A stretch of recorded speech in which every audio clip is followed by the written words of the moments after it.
Russian Monitor Novgorod, a warship that is perfectly circular, sounds like a great idea until you actually try to sail one. In the 1870s, the Russian Navy needed to defend shallow coastal waters where conventional warships couldn't operate. Their solution was the Novgorod, a completely circular warship, 101 feet in diameter, matching its own length exactly. The logic was solid. A wider hull could carry heavier guns without rolling from recoil, and a circular design could rotate to face any direction without turning the whole ship. The problems became clear immediately. When the guns fired, the recoil spun the turntable locks, nearly swinging the cannon into the ship's own wheelhouse. On a trial cruise up the Dnieper River, the current spun the whole vessel uncontrollably. A contemporary observer noted the Novgorod could be revolved at a speed that quickly makes one giddy, which is not a quality anyone was looking for in a warship. Deployed in the Russo-Turkish War, she had neither the speed to chase enemy ships nor the stability to fire accurately in anything but the calmest water. Scrapped in 1911. A ship that spun when it fired its own weapons is not a great warship, but it is an extremely memorable one. SS Baychimo.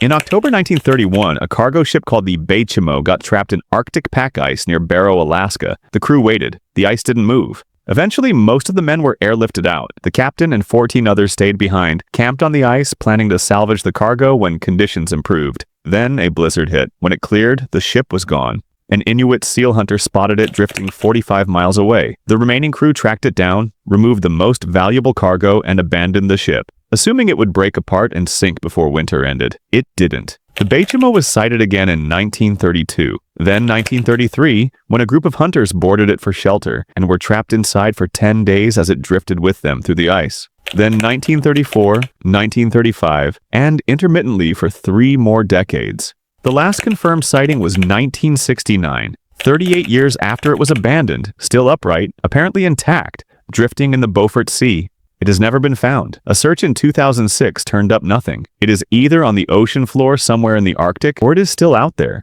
which, given everything, feels like exactly what the Baychimo would do. Flip. Flip has no engine. It cannot move on its own. But it does something no other vessel in history has done. It deliberately flips itself vertical in the middle of the ocean. It is 355 feet long, shaped like a giant baseball bat.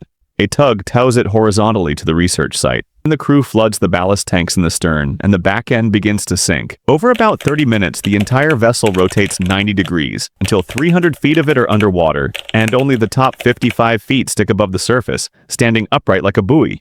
In this position, Flip barely moves. While a regular research ship pitches and rolls with every wave, Flip's submerged hull is so deep that surface motion barely reaches it, making it almost completely stable for scientists measuring underwater acoustics or ocean currents. Everything inside is designed to work in both orientations. Toilet seats hinge at right angles. Sinks swivel on mounts. Shower heads curve 90 degrees. Researchers describe the experience of the Flip as one of the strangest things they've felt, lying in their bunk as the room slowly rotates around them. Built in 1962, retired 2023, 61 years of service.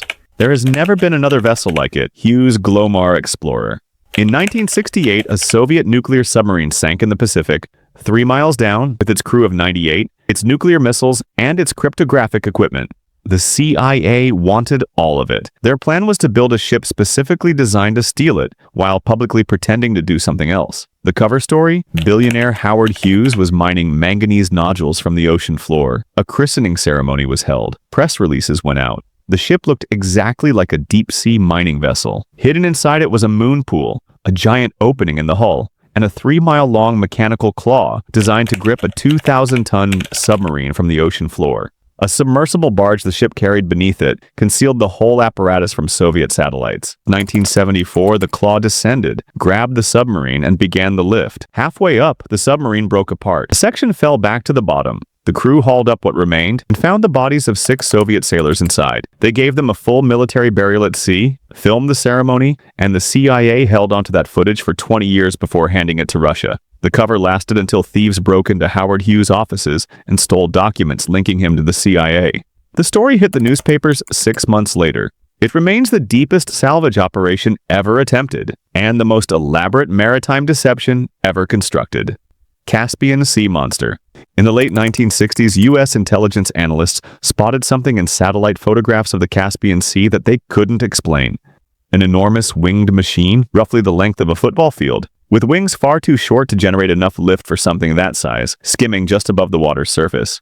They named it the Caspian Sea Monster and spent years trying to figure out what it was. It was a ground effect vehicle. When a wing moves close to a surface, the compressed air beneath it generates far more lift than the same wing would at altitude. The Soviets had built a vehicle that exploited this. Not quite a ship, not quite an aircraft. It flew at up to 500 kilometers per hour, never more than 10 meters above the water, completely invisible to radar. When it was completed in 1966, it was the largest and heaviest aircraft ever built. It spent 14 years testing on the Caspian before being lost in 1980, when a pilot error on takeoff caused it to stall and strike the water.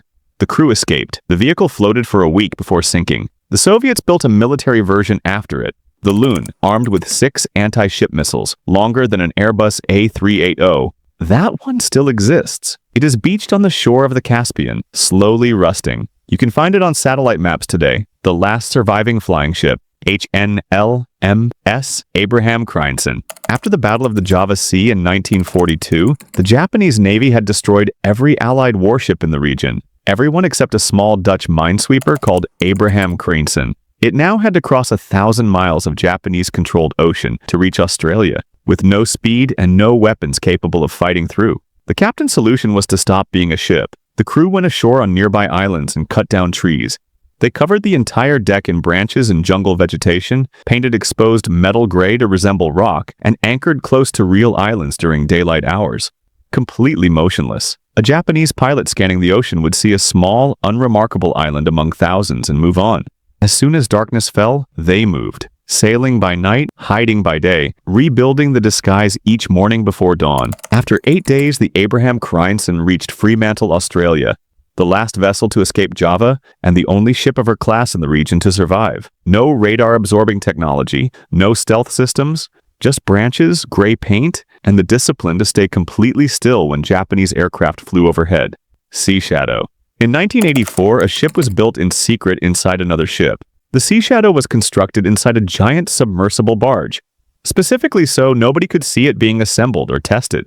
At night, the barge would partially submerge, the Sea Shadow would slip out for sea trials, then slide back inside before dawn. This continued for 9 years. The ship officially did not exist.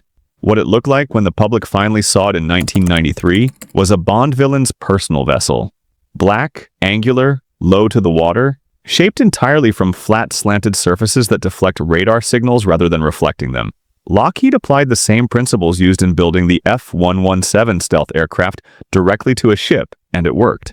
On radar screens, the Sea Shadow was effectively invisible. During testing, engineers discovered that the wake reduction system had been installed backwards. When corrected, the wake dropped significantly. The 1997 Bond film Tomorrow Never Dies features a stealth ship as its central plot device. The filmmakers used Sea Shadow as their direct inspiration. In 2006, the Navy tried to sell it. No buyers. Scrapped in 2012, the ship that inspired a Bond villain's fleet, sold for metal.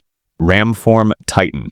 Most ships are longer than they are wide. The Ramform Titan is 104 meters long and 70 meters wide at the stern, the widest single-hulled ship ever built. From above, it looks like someone dropped a guitar pick into the ocean, and it started sailing. The width exists because of what it drags behind it. The Ramform Titan tows 24 cables simultaneously, each up to 12 kilometers long, fanned out across the ocean behind the vessel. These cables are packed with sensors listening for sound waves fired into the seabed, which bounce back from deep geological layers. The returning signals are processed into 3-dimensional maps of everything beneath the ocean floor: oil deposits, gas reserves, geological formations, across an area the size of several cities in a single pass. To tow 24 cables without tangling them, you need an extremely wide stern. The wide hull also holds enough fuel for 150 days at sea without refueling. It has been officially nicknamed the world's ugliest ship. The crew accepts this. The ship is too busy mapping the floor of the ocean to care.